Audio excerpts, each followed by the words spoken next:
UGC के एक प्रावधान पर पूरे देश में हंगामा मचा हुआ है और मैं एक बात बड़ी गंभीरता से कहूं, मंडल कमीशन के दौर की तरह का दृश्य इस समय पूरे देश के सामने है। बहुत गंभीरता से बात कह रहा हूं क्योंकि कुछ परिदृश्य, कुछ बातें उसी तरफ इशारा करती हैं जब मंडल पार्ट 1 में विश्वनाथ प्रताप सिंह के खिलाफ सड़क पर लोग उतर गए थे और मंडल पार्ट 2 में अर्जुन सिंह के खिलाफ। मैंने जब ये दो नाम लिए हैं तो इसके साथ एक तीसरा नाम भी यूजीसी के नोटिफिकेशन में जुड़ा है, उसके बारे में भी बात करूंगा।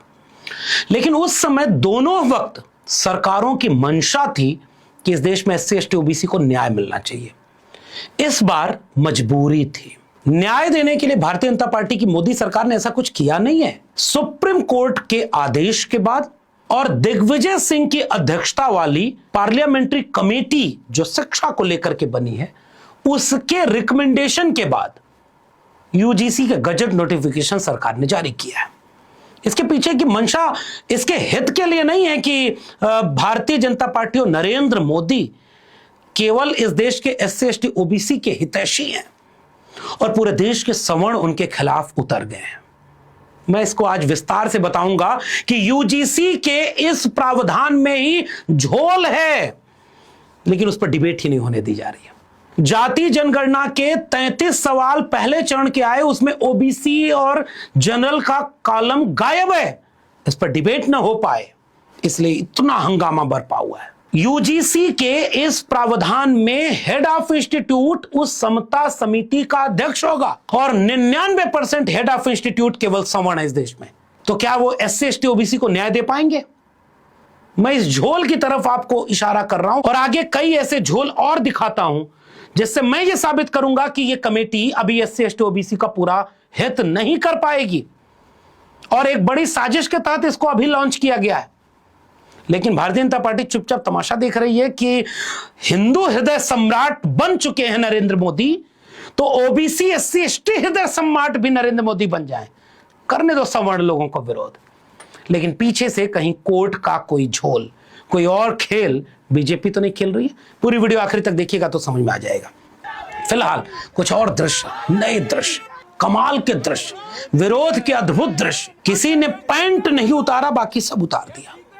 लोग सोशल मीडिया पर पूछ रहे हैं पेंटवा काहे नहीं उतारा? जी, कोई जनेऊ उतार रहा है। एक अधिकारी इस्तीफा दे रहा है कि ये जो सवर्णों के विरोध में यूजीसी ने सरकार के इशारे पर नियम बना दिए और शंकराचार्य का अपमान हो गया, मैं नौकरी छोड़ दे रहा हूं एसडीएम की पोस्ट से। और कहीं कहीं तो लोग सड़क पर आंदोलन करने लगे, विश्वविद्यालयों में आंदोलन होने लगे, सड़क पर आंदोलन होने लगे, भाजपा के सवर्ण पार्टी छोड़ने लगे। हालांकि बड़ा कोई नेता अभी छोड़ा उड़ा नहीं है, न कोई बड़ा बीजेपी का नेता कुछ बोल रहा है। पूछो बड़ा बीजेपी वालों से, चुप क्यों हो? बोलो। अगर तुम ओबीसी एससी एसटी हितैषी हो तो बोलो कि भाई हम उनका भला चाहते हैं, और अगर नहीं हो तो ये बोलो ना कि गलती से हो गया, सवर्ण नाराज है। इस पूरी पॉलिटिक्स को समझिएगा, इन वीडियोस को देखिए कि विरोध के कितने तरह की वीडियो आपके सामने आ रही है। यार हम यादव नहीं है, ब्राह्मण है, ब्राह्मण, ठीक है, ये ब्राह्मण है। शराब दे रहा हूँ कि ये 70 साल बाद आएंगे, आए हैं, अब 200 साल नहीं आएंगे आज के बाद।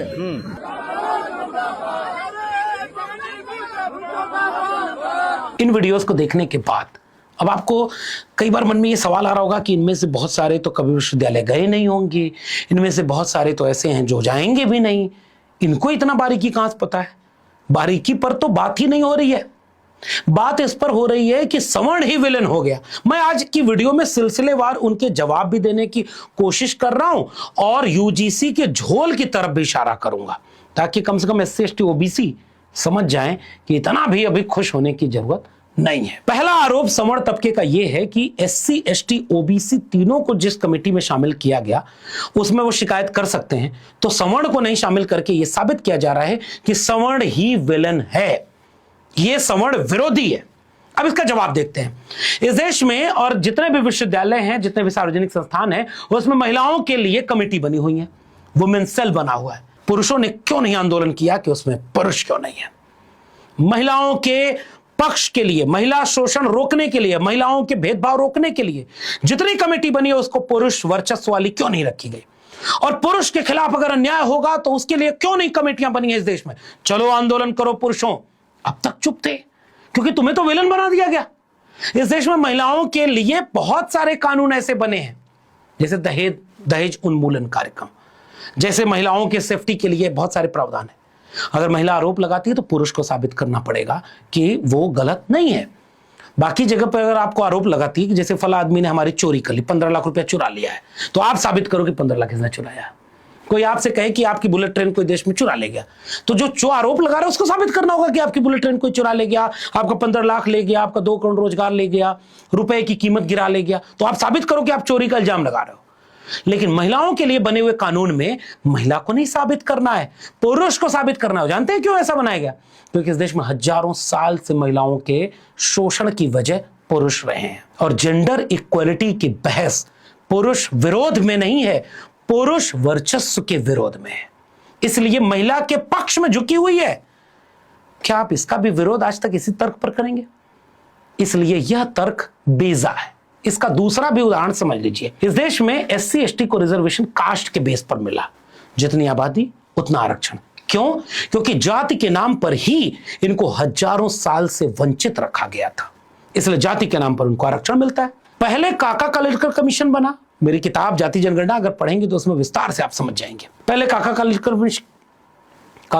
कमीशन, मंडल कमीशन, सारे सरकारी आयोग केंद्र के, राज्यों के, वो कहते रहे कि भारत में पिछड़ापन उसको चिन्हित करने का आधार होना चाहिए। मंडल कमीशन की रिकमेंडेशन जब गई कोर्ट में, 9 जजेस की बेंच, इंदिरा सानी जजमेंट, कोर्ट ने कबूल किया कि पिछड़ेपन का आधार जाति होती है, इसलिए OBC को वर्ग बनाया। जाति नहीं है, अनुसूचित जाति अनुसूचित जनजाति है, लेकिन OBC एक वर्ग है। वे सारी जातियों का वर्ग जिसके जाति के नाम पर शोषण हुए हैं। तो जाति के नाम पर OBC SC ST संविधान मानता है कि इनको जाति के नाम पर अन्याय अत्याचार हुआ, तो जाति के नाम पर कैंपस में भी हो सकता है। इसलिए इस कमेटी में SC ST OBC तीनों शामिल हुए। सवर्ण को कैसे शामिल करेंगे? हालांकि इसमें लिखा है, गौर से इसको पढ़ो आप, अनुसूचित जाति, अनुसूचित जनजाति, सामाजिक और शैक्षणिक रूप से पिछड़े वर्ग और आर्थिक रूप से कमजोर वर्ग। तो सवर्ण भी इसमें शामिल है, क्योंकि EWS केवल सवर्णों को मिलता है। एक तो ये झूठ बोलना बंद कर दो कि इसमें सवर्ण नहीं है। ये देखो क्या है। हालांकि बाद वाले में यह साफ तौर पर परिभाषा में बताया गया है कि जाति आधारित भेदभाव का मतलब यह होगा कि अनुसूचित जाति, अनुसूचित जनजाति और पिछड़े वर्ग को जाति या जनजाति के आधार पर भेदभाव। अब जरा मुझे एक बात समझाई जाए, मैं समझना चाहता हूं कि कोई सवर्ण बच्चा जाति के नाम पर भेदभाव किस तरह से झेलेगा। चलो ऑब्जेक्टिव बात करना। 2-3 आधार हैं। कोई बच्चा जाकर कहेगा कि मुझे गाली दी गई कैंपस में, मेरा अपमान हुआ जाति देख करके, तो दलित बच्चा कहेगा कि मेरे जाति के नाम पर ये गाली दी, पिछड़ा कहेगा कि मुझे ये बोला है, अहिरा तुम कहां जा रहा है, कोयरी का लइका जन्म से हीन, हाथ में खुरपी मोथा बीन, कहावत बनी है कुर्मी पर। अहिर गणरिया कुर्मी चोर, धर सारे का टंगरी तोर, अहिरे का बुद्धि घुटना में। और गाली का जिक्र आया है तो मैं तो कमाल और हैरान हो गया इन तस्वीरों को देखकर। प्रधानमंत्री नरेंद्र मोदी हिंदू हृदय सम्राट तेली और घाची करके उनको गाली दे रहे हैं सब। बताइए, ये देखिए, ये हिंदू एकता, ये हिंदू राष्ट्र बनाएंगे। मोदी जी की जाति के नाम पर गाली दी जा रही है।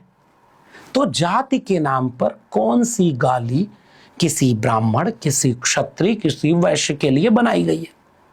पहला बिंदु, मुझे मेरा ज्ञानवर्धन करिएगा। अगर ऐसी कोई गाली है तो हो सकता है कि कोई दलित किसी ब्राह्मण को ये गाली दे दे कैंपस में। हंसी आ रही है आपको? हो सकता है भाई, वो लोग आंदोलन कर रहे हैं इसी बात के लिए कि हमारे साथ भेदभाव हुआ। तो भाई इस देश में एक तो EWS इसमें शामिल है, देख लेना धीरे से। दूसरा ये भी देखना कि डिसिप्लिनरी कमेटी किसके लिए होती है। प्रोक्टोरियल बोर्ड हर कैंपस में होता है। 14 साल में प्रोफेसर रहा। किसी भी तरह का अगर गलत भेदभाव होता है तो उसके लिए 25 कमेटियां बनी हुई है कैंपस में। और आपको इस जातिगत भेदभाव में ही अगर शामिल होना है तो जरा बता दो कि जाति का भेदभाव किस तरह से एक सवर्ण पर होता है। सवाल नंबर 1। सवाल नंबर 2 कि कोई प्रोफेसर अगर उसके साथ भेदभाव कर दिया, इंटरव्यू में नंबर काट दिया या कुछ हो गया तो उसका भेदभाव होगा, तो वो कहां जाएगा? इस देश में NFS जितने हुए हैं, NFS 99.99% NFS SC ST OBC के होते हैं। बताओ, कराओ जाति जनगणना, और जाति जनगणना करा के बताओ कि एनएफएस जितने किए गए हैं वो सारे एनएफएस एससी एसटी ओबीसी के क्यों किए गए? क्योंकि जितने लोगों ने, कमेटी ने, इंटरव्यू बोर्ड ने एनएफएस किए, उन सब में सवर्ण वर्चस्व रहा है। एक बच्चा एससी एसटी ओबीसी तो आरोप लगा सकता है, क्योंकि जिस कमेटी के सामने वो बैठा है, जिसके सामने इंटरव्यू दे रहा है, जिसके सामने वाइवा दे रहा है, उसमें बहुमत आज भी सवर्ण का होगा। तो सवर्ण बच्चे के साथ भेदभाव कैसे होगा? अगर मान लीजिए गलती से कोई ओबीसी एससी एसटी किसी का एचओडी है, कहीं पोस्ट पर है, और मान लीजिए आपकी बात को मैं सही मान लेता हूं कि वो सवर्ण बच्चे के साथ भेदभाव कर रहा है। अब आओ जरा यूजीसी के बनाए हुए प्रावधान पर, इस कमेटी का हेड कौन होगा? जरा गौर से देखो। हेड ऑफ इंस्टीट्यूट, संस्थान का प्रमुख, इसका पदेन अध्यक्ष। अब जरा अगली लिस्ट पर गौर से देख लो। एक विश्वविद्यालय में शेड्यूल कास्ट वाइस चांसलर है, एक में शेड्यूल ट्राइब, 5 ओबीसी हैं। 45 में से 38 कौन कुलपति है? सवर्ण। दूसरा एग्जांपल, 80% से ज्यादा प्रोफेसर की पोस्ट एससी एसटी ओबीसी की खाली है। अगर एससी एसटी ओबीसी को तीनों को जोड़ेंगे तो, और ओबीसी को हटा दे तो 90 से 97% पोस्ट पर खाली है एससी एसटी की, 80% ओबीसी की खाली है। इसका मतलब इस देश में आज भी 75, 80, 90% प्रोफेसर कौन है? सवर्ण। हेड ऑफ इंस्टीट्यूट कौन है? दिल्ली विश्वविद्यालय में 92 डिग्री कॉलेज है। चलो जाति जनगणना करते हैं, जाति पर बात हो रही है और जाति जनगणना करते हैं।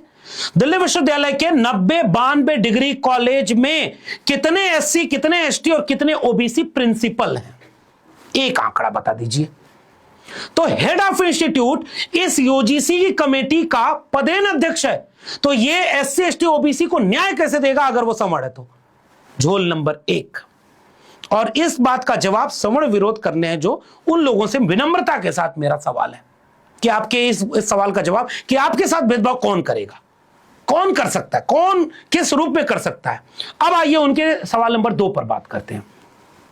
जिस तरह से एससी एसटी एट्रोसिटी एक्ट का दुरुपयोग होता है, उसी तरह से एस इक्वलिटी की कमेटी के दुरुपयोग की गुंजाइश बढ़ गई है, क्योंकि इसमें झूठी शिकायत और दुर्भावनापूर्ण शिकायत का कॉलम हटा दिया गया है।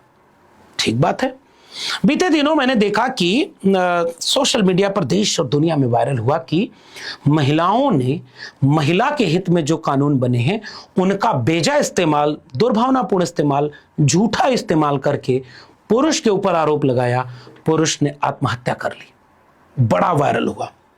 बहुत दुरुपयोग होता है, बंद कर दिया, कानून खत्म। चलो यूएपीए आतंकवादियों को रोकने के लिए था ना, क्या पत्रकार, शोधार्थी, प्रोफेसर उसके नाम पर जेल में है कि नहीं? इस तरह के कई कानूनों के नाम पर। चलो तीसरा पूछ लेता हूं, पीएमएलए कोर्ट बनी है, नेताओं के लिए जो कानून बने हैं सरकारी आंकड़ा कहता है 80 से 90% ईडी, सीबीआई और तमाम तरह के कानूनों का दुरुपयोग सत्ता पक्ष विपक्ष के खिलाफ करता है। हटा दो, दुरुपयोग हो रहा है। एक कानून बता दो साहब जिसका दुरुपयोग नहीं होता है।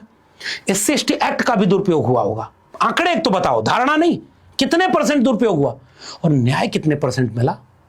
दुरुपयोग के आधार पर पूरा कानून रद्द कर दोगे तो आप कहोगे कि नहीं, 2012 में इसमें एक क्लॉज जुड़ा था कि अगर कोई झूठी शिकायत मिलेगी तो उस क्लॉज के आधार पर उसको पनिश किया जाएगा ताकि इसका गलत इस्तेमाल ना हो सके। सुनने में कितना मासूम और प्यारा तर्क लगता है। दिग्विजय सिंह की कमेटी की रिपोर्ट पढ़ो, आप पता नहीं पढ़ पाए होगे कि आप नहीं पढ़ पाए होगे, जो लोग जनेऊ उतार रहे हैं।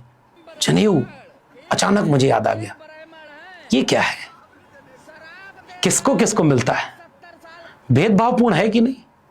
मेरी किताब जाति जनगणना का चैप्टर ये जनेऊ आंदोलन कि कुछ ओबीसी ने जनेऊ पहना था, मारा काटा गया उन्हें, पढ़ लीजिएगा। बहुत ज्यादा नहीं बोलूंगा वरना कुछ लोगों की भावना आहत हो जाएगी।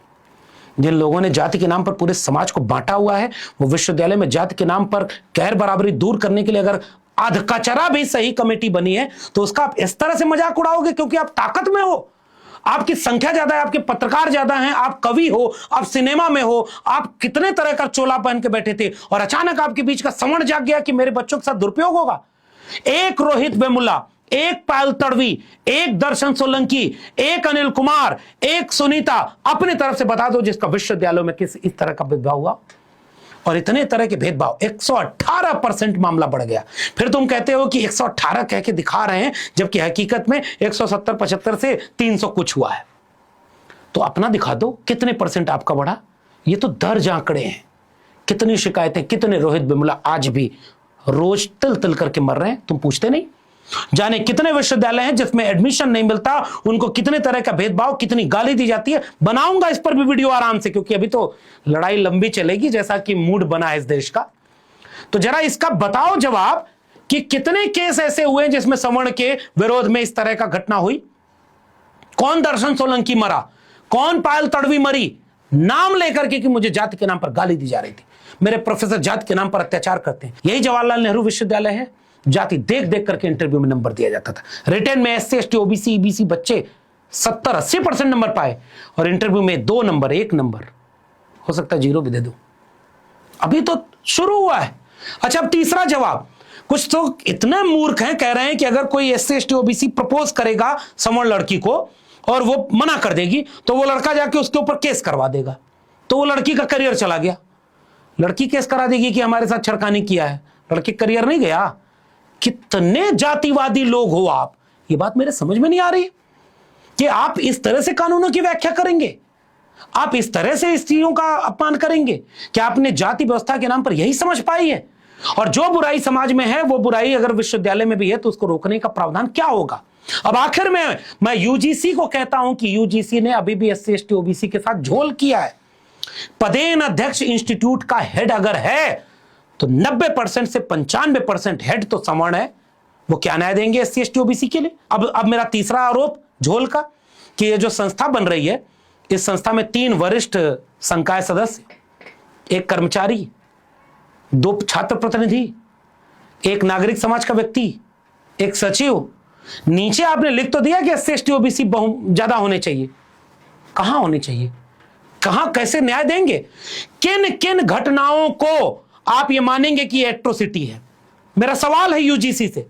यूजीसी एससी एसटी ओबीसी को न्याय देना ही नहीं चाहती, इसलिए उसने एट्रोसिटीज के, डिस्क्रिमिनेशन के एग्जाम्पल नहीं दिए हैं। इसमें हेड ऑफ इंस्टीट्यूट इसका दुरुपयोग करेगा, कुछ चीजों को मानेगा कि यह जातिगत भेदभाव और कुछ को कह देगा कि भेदभाव नहीं है। ठीक वैसे ही जैसे तुमने कहा कि पहले क्लॉज बना था कि झूठी शिकायत पर कार्रवाई होगी, तो इस देश में झूठी शिकायत, चूंकि हेड ऑफ इंस्टीट्यूट वही था, तो एससी एसटी ओबीसी उसके पास शिकायत लेके गए, उसने न्याय नहीं दिया, कह दिया कि दुर्भावनापूर्ण शिकायत है, झूठी शिकायत है, इसलिए इसी को सजा दे दो। फिर अगली बार कोई शिकायत करने जाएगा, इसीलिए इस क्लॉज को हटाया गया है, क्योंकि इसका दुरुपयोग ज्यादा होता था। इस पर डिबेट ही नहीं हो रही। इस समय एससी एसटी ओबीसी न्याय नहीं पाएंगे इस ओबीसी कमीशन के रिकमेंडेशन से, लेकिन विरोध ऐसा कर दिया गया कि हाय साहब अब तो सवर्णों देश छोड़ो। आपको कभी ये लगा कि जाति छोड़ो? आप नारे लगा रहे हो कि सवर्णों भारत छोड़ो। मैं कहता हूं कि आप एक नारा क्यों नहीं लगाए कि जातिवाद भारत छोड़ो? चलो आज से वर्ण व्यवस्था को खत्म करते हैं, मनुस्मृति को जलाते हैं, संविधान को मानते हैं, अब इस देश में कोई जातिवाद नहीं रहेगा।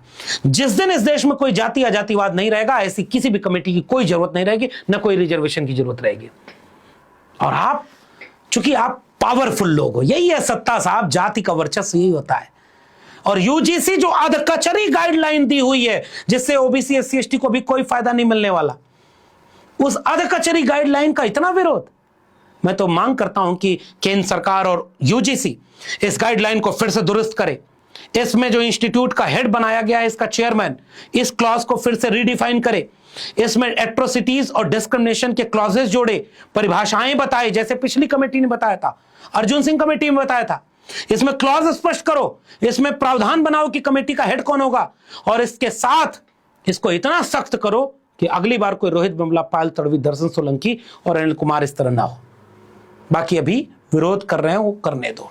हिंदू हृदय सम्राट तेली बन गए। देखो अपनी स्क्रीन पर, ये होती है जाति।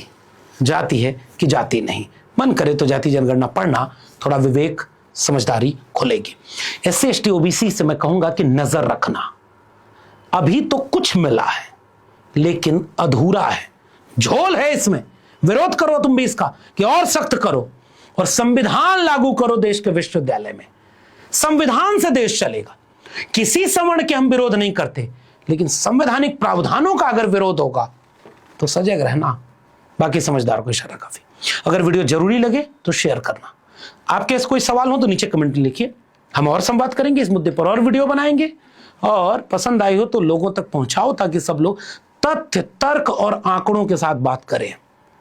बाकी देश देख रहा है कि आज भी जाति के नाम पर किसके पास कितना प्रिविलेज है कि कितना विरोध करवा सकता है।